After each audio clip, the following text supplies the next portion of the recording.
Right, Belagavi updates ನ ಗಮನಿಸ್ತಾ ಇದ್ವಿ. ಬೆಳಗಾವಿ ಲೋಕಸಭಾ ಕ್ಷೇತ್ರದಲ್ಲಿ ಬಿಜೆಪಿಯ ಅಭ್ಯರ್ಥಿ ಜಗದೀಶ್ ಶೆಟ್ಟರ್ ಅವರು ಮುನ್ನಡೆಯನ್ನ ಕಾಯ್ದುಕೊಂಡಿದ್ದಾರೆ. ಕಾಂಗ್ರೆಸ್ನ ಅಭ್ಯರ್ಥಿ ಮೃಣಾಲ್ ಹೆಬ್ಬಾಳ್ಕರ್ ವಿರುದ್ಧ ಮುನ್ನಡೆಯನ್ನ ಕಾಯ್ದುಕೊಂಡಿದ್ದಾರೆ ಮಾಜಿ ಸಿಎಂ ಜಗದೀಶ್ ಶೆಟ್ಟರ್. ಬೆಳಗಾವಿ ಲೋಕಸಭಾ ಕ್ಷೇತ್ರ ಕೂಡ ಸಾಕಷ್ಟು ಕುತೂಹಲಕ್ಕೆ ಕಾರಣ ಆಗ್ತಾ ಇರುವಂತಹ ಕ್ಷೇತ್ರ. ಯಾಕಂದ್ರೆ ರಾಜ್ಯ ಸರ್ಕಾರದಲ್ಲಿ ಸಚಿವೆಯಾಗಿರೋ ಲಕ್ಷ್ಮೀ ಹೆಬ್ಬಾಳ್ಕರ್ ಅವರ ಪುತ್ರ ಮೃಣಾಲ್ ಹೆಬ್ಬಾಳ್ಕರ್ ಅಲ್ಲಿ ಕಾಂಗ್ರೆಸ್ನ ಅಭ್ಯರ್ಥಿಯಾಗಿರೋದು.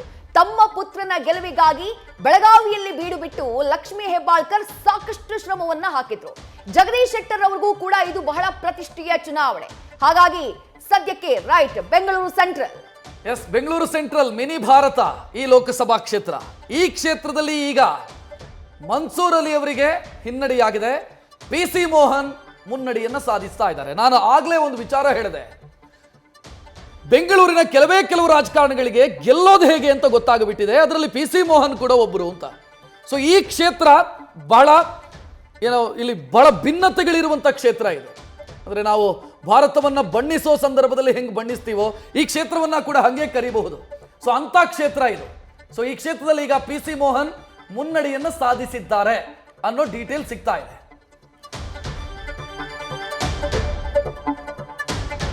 ಶತಕದ ಗಡಿಯನ್ನ ದಾಟಿ ಮುನ್ನುಗ್ತಾ ಇದೆ ಕಮಲ ಪಡೆ. ಓವರ್ ಆಲ್ ಟ್ಯಾಲಿಯನ್ನ ಗಮನಿಸ್ತಾ ಇದ್ದೀರಿ. 543 ಲೋಕಸಭಾ ಕ್ಷೇತ್ರಗಳ ಪೈಕಿ ಸದ್ಯಕ್ಕೆ 185 ಕ್ಷೇತ್ರಗಳಿಗೆ ಸಂಬಂಧಪಟ್ಟ ಹಾಗೆ ಆರಂಭಿಕ ಲೀಡ್ ನ ಅಪ್ಡೇಟ್ ಲಭ್ಯವಾಗ್ತಾ ಇದೆ. NDA ಮೈತ್ರಿಕೂಟ 134 ಲೋಕಸಭಾ ಕ್ಷೇತ್ರಗಳಲ್ಲಿ ಸದ್ಯ ಮುನ್ನಡೆಯನ್ನ ಕಾಯ್ದುಕೊಂಡಿದೆ. ಅದರಲ್ಲಿ ಒಂದು ಆಲ್ರೆಡಿ ಗೆಲುವು. INDIA ಮೈತ್ರಿಕೂಟ, ಇಂಡಿಯಾ ಮೈತ್ರಿಕೂಟ 52 ಲೋಕಸಭಾ ಕ್ಷೇತ್ರಗಳಲ್ಲಿ ಮುನ್ನಡೆಯನ್ನ ಕಾಯ್ದುಕೊಂಡಿರೋದು.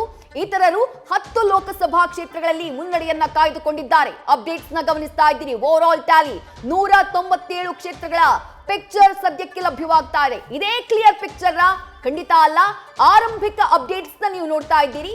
135 ಕ್ಷೇತ್ರಗಳಲ್ಲಿ ಅಂಚೆ ಮತದಾನದಲ್ಲಿ NDAಗೆ ಭರ್ಜರಿಯಾದ